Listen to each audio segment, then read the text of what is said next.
하나님의 말씀은 신약성경 갈라디아서 3장 26절에서 29절, 또 베드로전서 3장 21절의 말씀입니다. 같이 읽도록 하겠습니다. 너희가 다 믿음으로 말미암아 그리스도 예수 안에서 하나님의 아들이 되었으니 누구든지 그리스도와 합하기 위하여 세례를 받은 자는 그리스도로 옷 입었느니라. 너희는 유대인이나 헬라인이나 종이나 자유인이나 남자나 여자나 다 그리스도 예수 안에서 하나이니라. 너희가 그리스도의 것이면 곧 아브라함의 자손이요 약속대로 유업을 이을 자니라. 베드로전서 3장 21절입니다. 물은 예수 그리스도께서 부활하심으로 말미암아 이제 너희를 구원하는 편이 곧 세례라. 이는 육체에 더러운 것을 제하여 버림이 아니요 하나님을 향한 선한 양심의 강군이라. 아멘. 대단히 감사합니다. 교리문답을 통해서 배우는 우리 장로교 신앙의 큰 원리들을 계속해서 살피고 있습니다.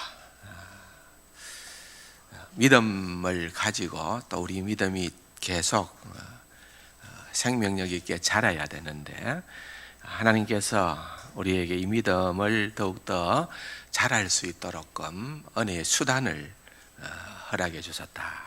그 은혜의 수단이라는 것이 결국은 세 가지로 정리를 할 수가 있는데, 그 첫 번째는 지난주일날 말씀을 드렸던 뭡니까? 처음에 우리에게 주신 이 은혜의 수단은 성경 말씀이다. 성경 말씀이다. 이 말씀만이 우리를 더욱더 바르고 확실하고 또 튼튼한, 흔들리지 않는 그런 믿음의 자리로 나아갈 수 있도록 해준다는 거예요. 그러나 이단도 역시 말씀을 갖고 있기 때문에 그 말씀을 우리가 어떻게 이해를 하느냐, 정말 참 잘 체계적으로 훈련받아서 또한 바른 교리 위에서 우리가 바로 신앙을 잘 정립하게 될 때에 우리는 여러 가지 그런 세상 풍조나 이단의 그런 어떤 유혹이나 흔들림 가운데에 빠지지 않고 건강하게 우리의 믿음이 강화되어질 수 있는 그런 계기가 된다. 그래서 이 말씀을 배우는 일에, 또 말씀을 더욱더 깊이 있게 알아가는 일에 교회에서 하는 많은 훈련 프로그램들에 여러분들이 가능하면은 적극적으로 참여를 하시고 그렇게 훈련을 받으시면은 큰 도움이 된다. 그런 말씀도 드렸습니다. 오늘은 그 두 번째죠. 두 번째로는 성례입니다. 성례. 하나님께서 우리에게 우리의 믿음을 강화시키도록끔 또 하는 도구, 그것은 이 성례를 우리에게 허락해 주셨어요. 그런데 안타까운 사실은 오늘 우리 시대에, 오늘 우리가 살아가고 있는 이 시대에 이 성례의 그 의미와 가치가 점점 희석되어져 간다는 거예요. 뭐 그렇게 중요한 건가? 아니다. 뭐 그 별거 아닌데, 이렇게 사탄이 우리로 하여금 성례를 그렇게 가볍게 다룰 수 있도록 만들어 버린다는 거예요. 그런데 굉장히 중요합니다. 오늘 이제 우리가 함께 오늘과 다음 주까지 생각해 보는 것은 이제 성례 부분입니다. 성례 부분이고요. 마지막으로 또 볼 수 있는 것은 기도입니다. 기도. 따지고 보면은 성례라는 것도 보이는 하나님의 말씀이다. 그렇게 우리가 정의를 내립니다. 뭐라고요? 보이는 하나님의 말씀이다. 성례를 우리 마음대로 규정하고 우리 마음대로 집행하는 것이 아니라 하나님의 말씀에 근거하여서 우리는 성례를 얘기하고 그것을 시행하게 되는 겁니다. 말씀과 무관하지 않다는 거죠. 기도도 마찬가지입니다. 은혜의 방편으로 우리에게 기도를 주셨는데, 기도는 뭐 그냥 내가 시간 내서 내가 하면은 되지, 그걸 의미하는 것이 아니고, 역시 기도라는 것도 성경의 가르침에 따른 기도. 그래서 주기도문의 교훈을 그 원리로 삼는다는 점에서 말씀의 뿌리를 두고 있습니다. 세 가지 방편, 말씀과 성례와 기도가 근본적으로 들어가 보면은 그 뿌리가 말씀과 깊이 관련이 있다는 겁니다. 그래서 말씀이 그렇게 중요하다는 겁니다. 우리가 그 말씀이 과연 뭘 얘기하는가? 말씀이 기도에 대해서, 말씀이 성례에 대해서 어떻게 얘기하고 있는가 하는 것을 우리의 표준으로 삼고, 또한 우리가 살펴보려고 하는 교리의 그 모든 근거들도 말씀으로부터 그렇게 모아서 만든 것이라는 점을 우리는 기억해야 되는 것입니다. 성례라고 할 때에는 가톨릭에서는 7가지 이런저런 이야기를 합니다만은 또 우리는 2가지만 얘기합니다. 성례는 2가지, 세례와 성찬, 이 2가지를 우리는 성례라고 얘기합니다. 그 이유는 이 2가지만을 우리 주님께서 우리에게 명하시고 주셨다고 믿기 때문에 그렇습니다. 말씀에 보면은 세례와 성찬을 주님께서 우리에게 주셨다는 겁니다. 그래서 그것을 우리가 이제 말씀을 통해서 다시 확인을 하자는 거죠. 또한 교리를 통해서 그것을 다시 한 번 더 확인하자는 거죠. 그래서 그 의미를 다시 한 번 더 새기고, 또한 그 가치를 인정하고 그렇게 활용하자는 거죠. 은혜의 도구이기 때문에 그렇다는 겁니다. 오늘 우리가 읽어본 2 본문의 말씀, 갈라디아서의 말씀도 그렇고 또 베드로전서의 말씀도 그렇고, 다 이것은 성례에 대한 부분, 특별히 세례에 대한 부분들에 대한 말씀을 읽었습니다. 오늘 이 시간에 우리가 살펴보려고 하는 것은 성례, 전체적으로 성례에 대한 부분도 나누고요. 그리고 난 다음에 또 우리가 그 가운데 하나인 세례에 대한 부분들을 구별하여 조금 취급을 하려고 생각을 하는 것입니다. 은혜의 방편이라는 것입니다. 주님께서 주셨기 때문에 은혜의 방편이고 도구라고 생각을 하는데, 그러면 주님께서 주셨다는 것이 어디에 나오느냐? 성경 곳곳에 등장을 하지요. 사복음서와 사도행전과 서신서와 계속해서 보면은 강조되어져 있어요. 먼저 우리가 떠올릴 수 있는 것은 지상명령, 대위임명령이라고 할 수 있는 마태복음 28장 19절에 보면은 너희는 가서 모든 민족을 제자로 삼고 아버지와 아들과 성령의 이름으로 어떻게 해요? 세례를 주라. 주님께서 우리에게 명하신, 당부하신 그 명령 속에 너희들이 가서 복음을 전하되 복음 전하는 것으로만 그치지를 말고 가서 세례를 주라. 그렇게 말씀하는 거예요. 그러므로 주께서 말씀하셨다, 그것입니다. 마가복음 16장 16절에도 보면은 주님께서 말씀하시기를 믿고 세례를 받는 사람들은 구원을 얻을 것이다, 그렇게 분명하게 말씀을 하셨습니다. 또한 우리가 성찬식 때마다 자주 인용하는 고린도전서 11장에 보면은 사도 바울이 이 성찬의 예식을 두고서 정의를 내린 것이 있습니다. 내가 너희에게 전한 것은, 이 성찬의 규례입니다. 내가 너희에게 전한 것은 주께 받은 것이다 그랬습니다. 내가 만든 것이 아니고 초대교회가 그것을 제정한 것이 아니라 이것은 주께로부터 받았다는 거예요. 주께로부터 받은 것이니 곧 주 예수께서 잡히시던 밤에 떡을 가지사 축사하시고 떼어 이르시되 이것은 너희를 위하는 내 몸이니 이것을 행하여 나를 기념하라 하시고 식후에 또한 그와 같이 잔을 가지시고 이르시되 이 잔은 내 피로 세운 새 언약이니 이것을 행하여 마실 때마다 나를 기념하라 하셨으니.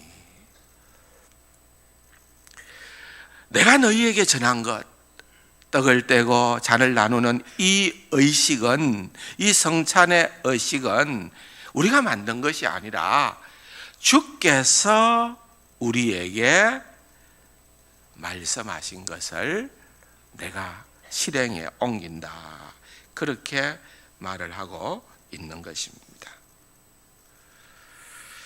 그러므로 우리는 이 두 가지입니다. 우리 장로교회에서는 이 두 가지, 성례 하면은 세례, 성찬, 이 두 가지를 하나님께서 우리에게 주신 은혜의 도구로 생각을 하고 이 은혜의 도구를 적극적으로 우리의 신앙생활에 잘 활용함으로 말미암아 하나님께서 기뻐하시고 원하시는 그런 성도의 참 믿음의 자리로 나아가게끔 성령님께서 역사하신다는 것을 믿는 것입니다. 그러므로 우리가 이것을 소중히 여겨야 될 까닭이 있습니다. 첫 번째는 친히 성례를 제정하신 그리스도의 축복이 거기에 함께 있기 때문에 그렇습니다. 자, 우리 주님께서 너희들이 이것을 지켜라, 세례를 행하라, 성찬을 행하라, 주님께서 그렇게 말씀하셨을 때에는 이것이 우리에게 큰 유익이 되기 때문에, 영적으로 우리에게 너무나도 유익한 것이 되기 때문에 그렇게 행하라고 말씀하셨다는 것입니다. 우리 주님께서 주시는 그 축복, 그 놀라운 축복이 그 속에 들어있다는 거예요. 이걸 우리가 생각할 때에 우리가 어찌 소홀히 할 수 있느냐는 거예요. 이것을 생각할 때 우리가 벌써 성찬을 거행할 때에 임하는 자세가 달라지게끔 되어져 있다는 것입니다. 분명한 것은 또한 둘째로 그리스도의 구속의 은혜를 우리에게 적용시켜 주시는 성령 하나님이 이 성례를 도구로 삼아서 역사하신다는 것입니다. 성령님이 성례를 통하여서 우리에게 은혜를 주시는 도구로 삼으신다는 것입니다. 그러므로 여러분, 우리가 명심해야 될 것이 있습니다. 그냥 성찬을 행한다든지 또는 세례를 베푼다는 것이 하나의 상징, 하나의 기념, 그것에 불과하다는 견해는 개혁주의적 견해가 아닙니다. 단지 세례는 하나님에 대한 헌신을 맹세하는 의식에 불과하다. 성찬도 그리스도의 십자가의 희생을 우리가 기념하는 의식에 지나지 않는다. 이게 급진주의적인 개혁주의자들, 제세례파들이 가지고 있었던 그런 생각들입니다. 구세군이 가지고 있었던 생각들입니다. 여러분, 이런 견해에 따르면은 성례는 구원의 은혜를, 그 의미를 되새기는 하나의 수단에 불과합니다. 그런데 마르틴 루터는 강력하게 그것을 비판합니다. 그에 따르면 은혜라는 것은 어떤 의식을 행함으로부터 오는 것이 아니라 그리스도로부터 온다는 거예요. 우리 주 예수 그리스도로부터 오는 것이지 우리가 기념함으로 우리가 만들어내는 것이 은혜가 아니라는 것입니다. 그래서 주님께서 우리에게 은혜의 수단으로 주신 세례와 성찬은 주신 이가 주님이시기 때문에 그것을 시행할 때에 성령께서 역사하심으로 말미암아 그리스도의 은혜가 우리에게 충만히 임하게 된다. 이것이 바로 우리의 믿음의 선배들이 가졌던 그러한 견해들입니다. 성례에 대해서 정의를 내린 것을 보면은 참 재미가 있는데요. 먼저 한번 볼까요? 하이델베르크 요리문답 66문에 성례란 무엇입니까? 이렇게 질문을 던지고요. 제가 한번 읽어보겠습니다. 성례란 하나님이 직접 제정하신 것으로 우리 눈으로 볼 수 있도록 하신 거룩한 표와 인입니다. 그랬습니다. 뒤에 부분을 조금 나중에 다룰게요. 또 웨스트민스터 대교리 문답 162문에 성례란 무엇입니까? 그래 놓고요. 성례는 그리스도께서 자기 교회 안에 제정하신 거룩한 규례이니 이 규례는 은혜의 언약 안에 있는 자들에게 주의 중보의 혜택을 표시하시고 인치시고 나타내시기 위한 것이다 그랬습니다. 서열이 문답 92문에도 보면은 성례는 무엇인가 그렇게 질문을 합니다. 같이 한번 읽어볼까요? 성례는 그리스도께서 세우신 거룩한 예식인데 그 속에 그리스도와 새 언약의 유익이 감각적인 표로서 인쳐져서 신자들에게 적용되는 것이다. 여러분, 우리의 믿음의 선조들이 만들어 놓은 이 교리서에 빠지지 않고 등장하는 것이 있습니다. 성례가 무엇입니까? 세례와 성찬은 무엇입니까? 이렇게 하고서는 가장 핵심적으로 다루고 있는 내용은 첫 번째는 이것은 주께서 제정하신 것이다. 지금까지 설명했던 것처럼 이건 교회의 산물이 아니다는 거예요. 이건 우리가 우리의 필요를 위해서 만든 것이 아니고 주께서 제정하신 것이다. 주께서 만드신 것이다. 그런데 주께서 만드신 것이기는 하지만은 이것은 표와 인침이다 그랬습니다. 표라는 말은 사인이라는 거예요. 사인. 그것은 하나의 어떤 무엇을 표시하는 것, 상징을 의미하는 것입니다. 세례와 성찬은 상징이라는 거예요. 상징. 인침이라고 하는 것은, 인친다는 것은 도장을 찍는다는 것을, 도장을 찍는다는 것. 이게 무엇을 의미하기 때문에 이 표와 인침을 빠뜨리지 않느냐. 그래서 설명서를 보면은 이렇게 설명을 하고 있습니다. 세례와 성찬, 성례가 표라고 하는 것은, 사인이라는 것은, 이 사인은 하나의 도로 표시판과 같다. 예를 들면은 내가 아직까지 가지는 안 했는데 내가 길을 가다 보면은, 차를 몰고 가다 보면은 도로 표시판이 나와요. 그런데 저 멀리 앞에 지금 도로 공사 중이라는 거예요. 그러니까 지금부터 도로폭이 한쪽이 없어집니다. 그러니까 주의해서 운전하십시오 하고 표시판이 있다는 거예요. 그러면은 우리가 표시판을 믿고 보이지 않지만은 그 앞의 상황들을 연상하게 되는 것입니다. 다시 말하면은 상징이라는 것은 세례도 그렇고 물로서 상징하고, 또한 성찬은 포도주와 떡을 의미하는 상징물이 있다는 거예요. 이 상징은 도로 표시판의 역할을 한다는 거예요. 뭐냐? 결국은 물로 깨끗게 씻음 받는다는 것은 우리 주 예수 그리스도의 대속의 은총을 의미하는 거예요. 우리 주님께서 우리를 위하여서 이루어 놓으신 그 모든 구원의 사역을 우리가 지금 볼 수가 없지만은, 우리 눈에는 보이지 않지만은, 우리가 세례를 행함으로써, 우리가 성찬에 동참함으로써 주님의 그러한 구속의 사건에 대해서 믿음을 가진다는 것입니다.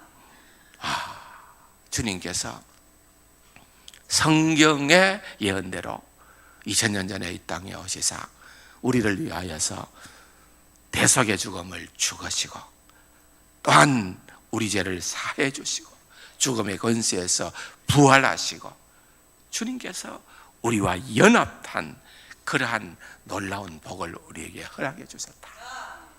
그 그림을 우리가 생각을 한다는 거예요. 세례식에 참여하거나 성찬식에 참여하거나 할 때는 여러분, 우리가 이 보이는 이것을 행함으로 말미암아 그런 내용들을 생각하는 거예요. 도장을 찍는다, 졸업증명서와 같다는 거예요. 졸업증명서, 그 사람이 어느 학교를 나왔다, 졸업증명서입니다. 그것은 그 사람에 대한 가장 확실한 보증입니다. 다시 말하면은 세례와 성찬을 우리가 참여할 때에 나는 우리 주 예수 그리스도로 말미암아 구원함을 입었다, 나는 이제는 그의 피로 구원을 받았으므로 나는 하나님의 백성이요 하나님의 자녀다. 여러분, 우리가 그것을 눈에 보이지 않지만은 그것을 우리가 보증서를, 졸업증명서를 가지고 있는 것처럼 하나님께서 우리에게 그렇게 도장을 찍고 확인시켜 주시는 것이 바로 성례의 의미라는 것입니다. 그러므로 이것이 은혜의 방편입니다. 우리의 연약한 믿음이 세례를 통하여서, 성찬을 통하여서 강화되어지고 더욱더 굳세게 되는 것입니다. 그 의미를 알 때에만 말입니다.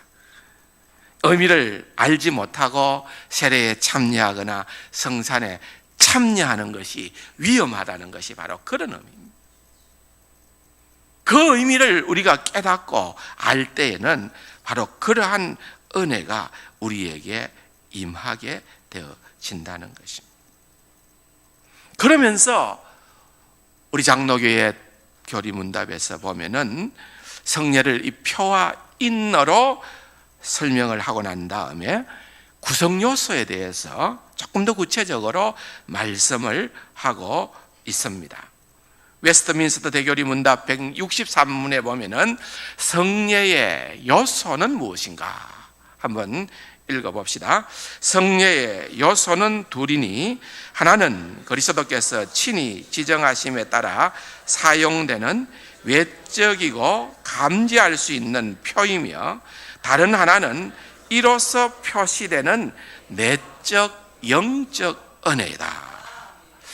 여러분이 좀 어려운 말 같지만은 이런 얘기입니다. 성례, 세례와 성찬에는 두 가지 요소가 있다는 거예요.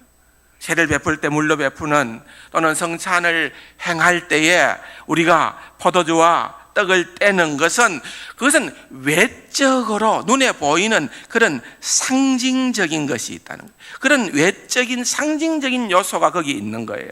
그런데 그게 다가 아니라는 거예요. 우리가 아는 것처럼 우리가 세례를 받거나 또는 우리가 성찬에 참여할 때에 그 상징이 의미하는 실체가 있다는 거예요.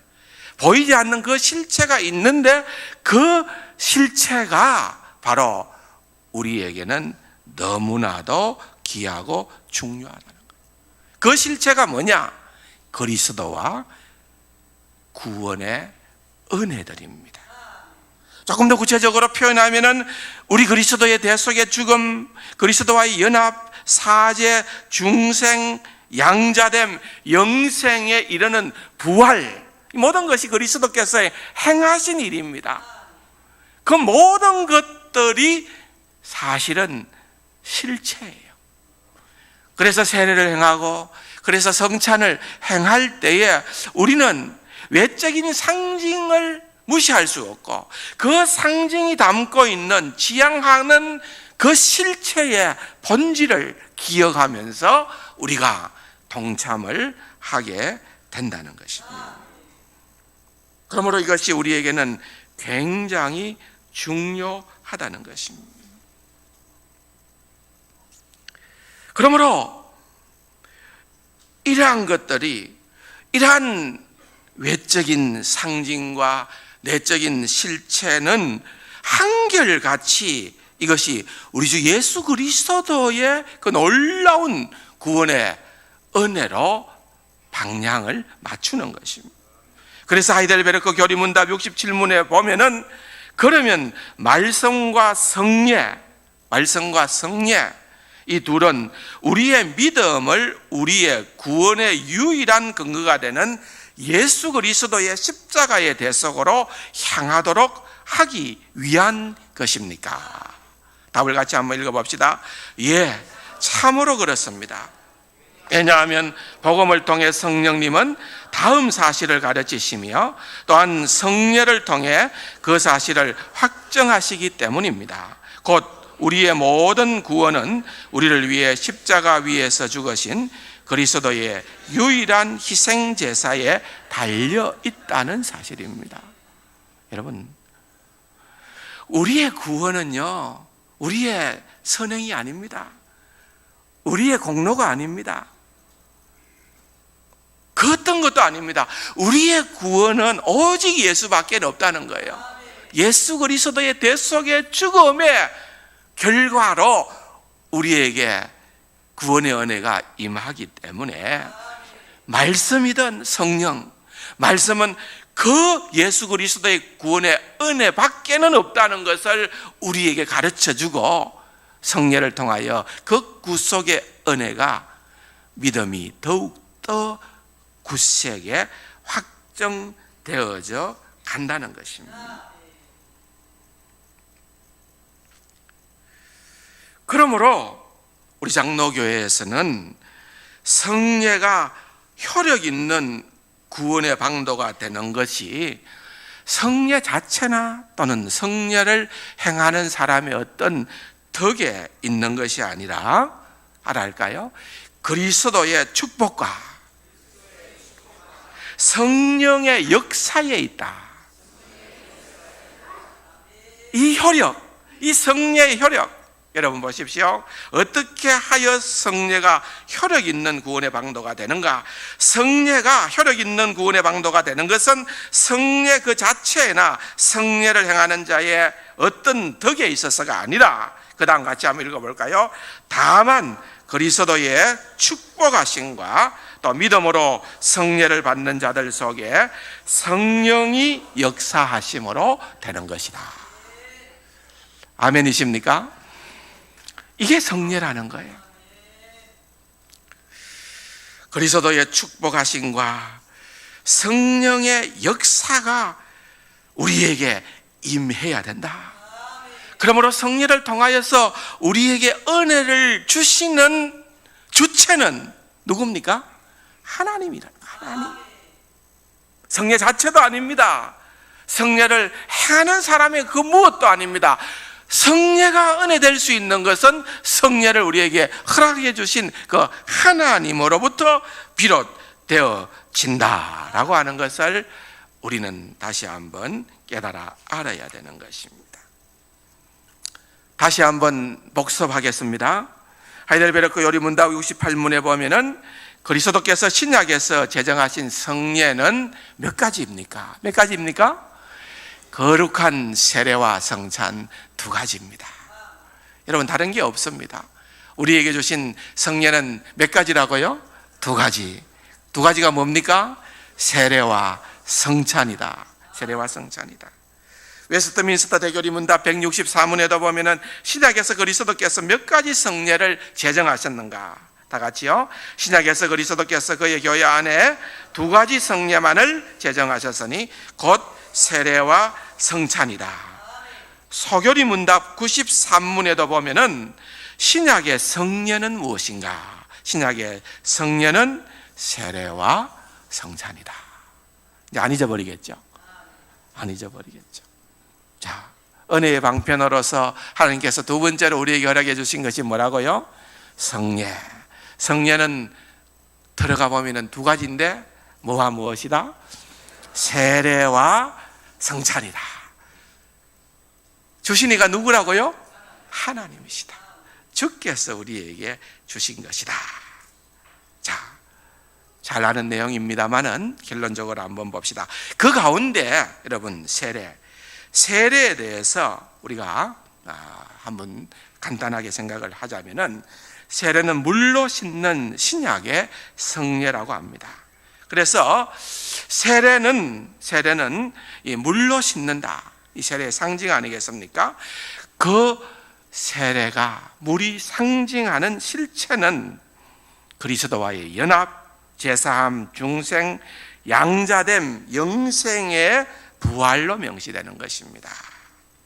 그래서 이 성례를 통하여 주시는 그리스도의 은혜의 유익들입니다.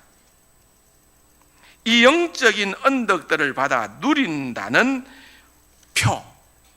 사인이자 인침이 곧 세례라는 것을 우리에게 말씀을 해주고 있는 것입니다. 웨스트민스터 대교리 문답 165문입니다. 그리고 난 다음에 여러분 하이델베르크 요리문답 69문에 보면은 세례를 통해 십자가 위에서 그리스도가 단번에 드리신 희생 제사가 당신에게 유익이 된다는 것을 어떻게 깨닫고 확신합니까? 그렇게 질문을 던집니다. 답을 한번 읽어볼까요? 그리스도는 물로 씻는 이 외적인 의식을 제정하시면서 다음의 사실들을 약속하셨습니다. 곧 내 몸의 더러움을 물이 깨끗하게 씻어내는 것처럼 그리스도의 피와 성령이 내 영혼의 더러움을, 다시 말해 나의 모든 죄를 깨끗하게 씻어 주신다는 것입니다. 그러니까 우리가 세례를 받을 때에 물로 우리의 몸이 깨끗이 씻음 받는 것처럼 우리 주 예수 그리스도의 보혈의 피로 말미암아 영원히 죽을 수밖에 없는 우리의 모든 죄가 다 사함 받았음을 믿음으로 고백하는 것입니다. 그런 의미에서 이 물로 씻는다. 여러분 목욕하잖아요. 목욕을 하는데 여러분 그냥 깔짝깔짝하고 목욕했다 하면 찜찜하잖아요. 그래서 이 거대 초대교회 시절부터는 사실은 이런 의미에서의 세례를 강조했기 때문에 예수 그리스도의 그 제사함, 보혈의 제사함을 강조했기 때문에 침례를 많이 해요. 침례와 세례는 다르잖아요. 세례는 우리가 지금 하고 있는 좀 약식입니다. 우리의 형편에 따라 가지고 약식인데 사실 그렇다고 해서 이 약식이 초대교회에서도 없었던 것은 아니었대요. 기록을 보면은 디다케라고 하는 12제자의 가르침이라는 것이 디다케라고 하는 초대 문서가 있는데 거기에 벌써 이 세례에 대한 뿌림이나 잠깐 적심이라 같은 세례를 그런 식으로 표현하고 있는 내용들이 등장을 합니다. 그렇기 때문에 그것을 꼭 무시할 수는 없으나 그 깊은 의미를 생각할 때에 그 유효한 효능을 생각을 해볼 때 고대교회, 초대교회 때에는요 물이 완전히 잠갔습니다. 그래서 그것도 3번씩이나 성부의 이름으로 한 번 잠기고 성자의 이름으로 한 번 잠그고 성령의 이름으로 잠갔습니다. 확실하다는 거죠. 그렇게 잠갔다는 거죠. 그래서 좀 어떨 때 보면은 이제 우리는 세례를 또 많이 해야 되고 또 어떤 우리의 편의에 따라서 좀 약식으로 합니다만은 선교지에 때로는 가보면은 우리 장로교 목사들도 선교사님들이나 제가 또 때로는 침례를 할 때가 있습니다. 왜냐하면은 진짜 오랫동안 공을 들여가지고 진짜 귀한 영혼이 죽기로 돌아왔는데 그냥 물 뿌리는 세례만으로는 흡족하지가 않는 거예요. 그래가지고서는 아예 강으로 가든지 아니면은 어떤 탕을 준비해 가지고서 침례식을 하는 거예요. 왜? 완전히 그렇게 행함으로 말미암아서 선한 역사가 일어날 것을 기대하는 거예요. 아무튼 그런 의미가 있습니다. 여러분, 세례는 참 귀한 것이고요.